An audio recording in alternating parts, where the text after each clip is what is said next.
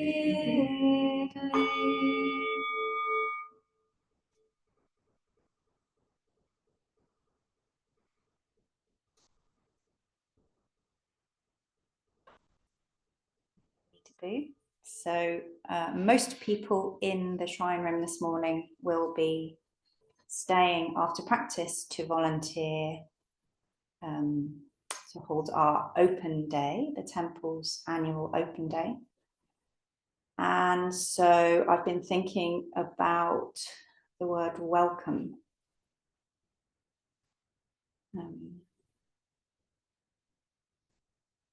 when I heard the story of how David and Caroline, who introduced me and Casper to Pure Land Buddhism, I heard the story about how they became Pure Land Buddhists. You might have a different version, so we'll see. It's that they were in Japan and they were visiting different temples. They're going around the world. They were going around the world. Where were they though? In Japan at the time? I think, no, not necessarily. Okay, I shouldn't have given you an opening to correct me. In the States as well, I think. Okay, they were all around the world. And the temples that they felt most warmly welcomed in were the Pure Land temples. They experienced a feeling of being invited in and being enjoyed by the people that were there. And so they chose Pure Land Buddhism as the form of Buddhism that they wanted to investigate and start practicing. And it's no coincidence that Pure Land Buddhism has this flavor, because Amitabha, the Buddha that we connect with as Pure Land Buddhists, is the Buddha that accepts us just as we are. And this is the thing that I still like the best about Pure Land Buddhism and find the most difficult to actually believe. How is that really possible? And so our opportunity this morning is to offer the people that come to the temple, who may have never been inside a Buddhist temple before and may never come inside a Buddhist temple again, to give them a little taste of what it feels like to be accepted and welcomed. And I think that if we practice nothing else as Buddhists, as human beings for the rest of our lives, learning how to welcome people would fill our time easily, because it's not that easy. It's not that easy to put ourselves aside and tune in to what the other actually needs, to where they are. I'm thinking about someone who came to practice recently and they weren't really listening to any of my questions. And I thought, is it that they just want to sit and be quiet? Or is it that I've not asked the right question yet? Or how do I make this person feel welcome? How do I accept them just as they are without needing them to kind of fit into any of the usual social roles, or without needing them to make me feel better about how good a host I was being? How do we tune into the other person's physical needs? How do we reach out with a kind of a warmth and a lightness that just begins to build a little thread of human connection?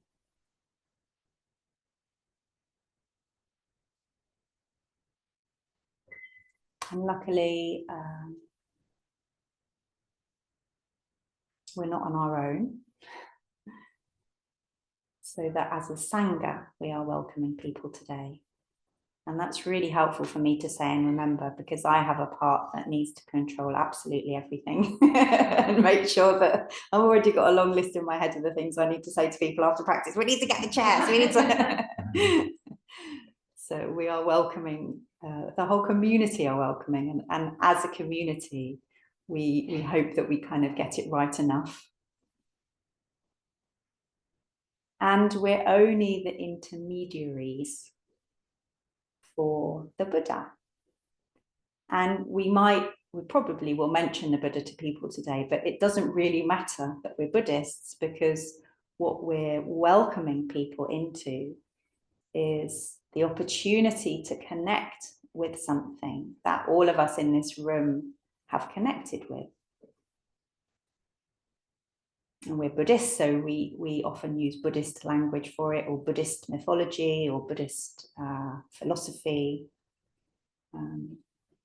But really, I see that thing that we're introducing to, or that we're hoping to introduce people to, as much more universal than that. For me, it's the bedrock underneath everything. And of course, it is love.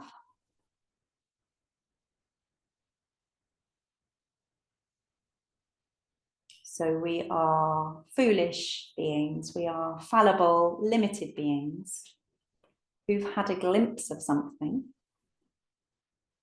And our job this morning is to meet the other person where they are, make them feel welcome, feed them cake. And if they go away with a tiny fragment of what we have here in their hearts, then I will be very happy. And if nobody comes, we can feed each other cake. Sorry, Zoom people. Now won't read to put it. So now we'll get up and make prostrations towards the main Buddha. So do find a bit of floor in front of you. Oh, wait for the bell.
In gratitude, we offer this incense offering to all Buddhas and Bodhisattvas throughout space and time. May it be fragrant as earth herself, reflecting our careful efforts, our wholehearted awareness, and the fruits of understanding slowly growing. May we and all beings be companions of Buddhas and Bodhisattvas. May we awaken from forgetfulness and realize our true hope. Turn to stand at your seats.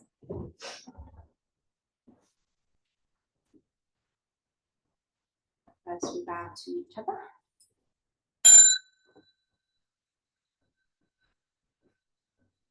And then to the Buddha.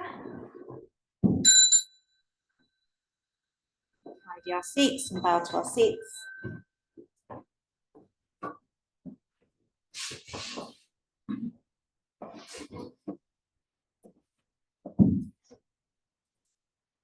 So we have scheduled a mindful maintenance garden volunteer day tomorrow morning. I'm not sure what the weather's looking like, but It's good tomorrow. is it good?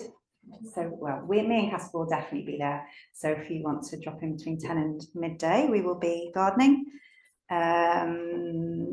Tomorrow night at 7:30 p.m. and you will be running a lovely kirtan.